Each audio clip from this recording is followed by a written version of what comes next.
আসসালামু আলাইকুম। শুরু করছি আরও একটি ভিডিও। বাংলাদেশ জাতীয় চিড়িয়াখানায় চলে এসেছি আজকে আবারও। তো বাংলাদেশ জাতীয় চিড়িয়াখানায় অনেকেই সময়ের অভাবে আপনার ছোট সন্তান অথবা সোনামণিকে নিয়ে আসতে পারেন না। তো আজকে আমরা বাংলাদেশ জাতীয় চিড়িয়াখানার একটি প্রাণী নিয়ে আপনাদের সামনে আবারও ভিডিও দিব। ভিডিওটি ভালো লাগলে লাইক, কমেন্টস এবং শেয়ার করতে ভুলবেন না। বাংলাদেশ জাতীয় চিড়িয়াখানা। বাংলাদেশ জাতীয় চিড়িয়াখানায় প্রায় 230-এর অধিক প্রজাতির প্রাণী রয়েছে। তো এই 230 প্রজাতির প্রাণীর মধ্যে অনেক প্রাণীই রয়েছে। তো সব থেকে বিনোদন যে প্রাণীটি দেয় বা সব থেকে যে প্রাণীটি হচ্ছে সবাইকে আকর্ষণ করে, তেমনই একটি প্রাণীর আজকে আপনাদের সাথে আমি পরিচয় করিয়ে দিব এবং সেই প্রাণীটির খাঁচার কাছে আমরা কিছুটা সময় পার করব। এখানে অনেকেই ঘুরতে এসেছে আজকে ছুটির দিন থাকাতেই, ফ্যামিলি নিয়ে ছোট সোনামণিকে নিয়ে তারা কিন্তু ঘুরতে এসেছে। তো একটি সময় পার করছে। আর যেহেতু শীতকাল, সেহেতু আসলে জাতীয় চিড়িয়াখানা টোটালটাও যদি আপনি হেঁটে ঘুরে দেখেন, সেক্ষেত্রে আপনার কিন্তু ক্লান্তি বোধ হবে না। তার কারণ হচ্ছে এখন শীতকাল। আর শীতকালে কিন্তু হচ্ছে প্রাণীদের কাছে কিন্তু ওদেরও কিন্তু একটু ভালো লাগার সময়। তো তেমনই একটি প্রাণী হচ্ছে বেবুন। বেবুন এটা বানরেরই একটি জাত।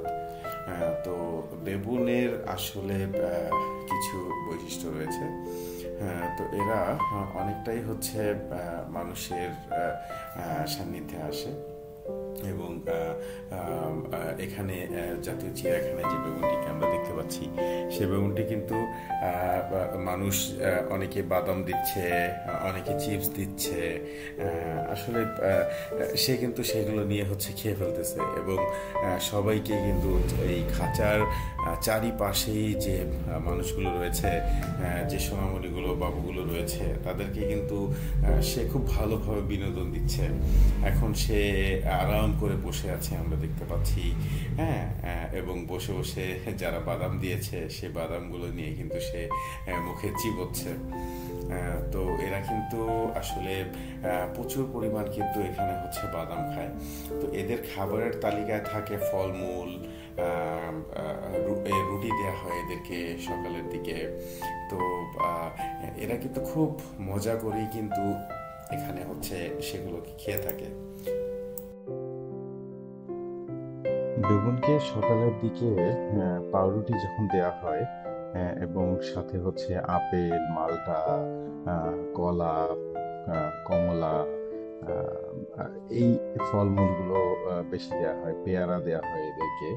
তো এরা কিন্তু সেগুলোকে হচ্ছে খায় এবং এছাড়াও হচ্ছে এদেরকে ছোলা, এই টাইপের খাবারগুলো দেওয়া হয়। পুষ্টিকর সব ধরনের খাবার কিন্তু ওরা খেয়ে থাকে। আর আমরা যখন গিয়েছিলাম তখন একটি খাঁচায় দেখছিলাম যে তারা হচ্ছে পাউরুটিকে তাদের পানির পটে ভিজিয়ে খাচ্ছে। তো ব্যাপারটা খুব ইন্টারেস্টিং লেগেছিল। যদিও আমাদের বেগুনগুলো দক্ষিণ আফ্রিকা, ইথিওপিয়া, এই অঞ্চলগুলোতে হচ্ছে এদেরকে পাওয়া যায়।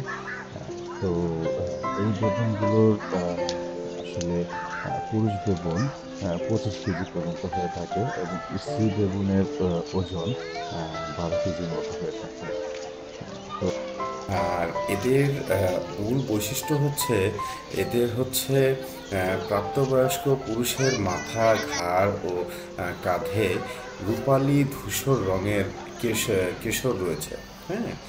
আর এদের জন্মের সময় বাচ্চার লোম কালো হয়, পরে তা কিন্তু হচ্ছে বয়স বাড়ার সাথে সাথে পরিবর্তিত হয়ে যায়।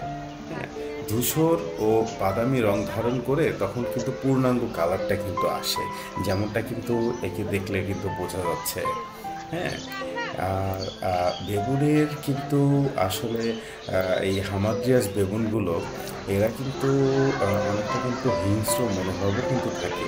এদেরকে যদি এখন ছেড়ে দেওয়া হয় কিংবা এদের কিন্তু একটা দলবদ্ধভাবেই কিন্তু এরা ঘুরতে পছন্দ করে।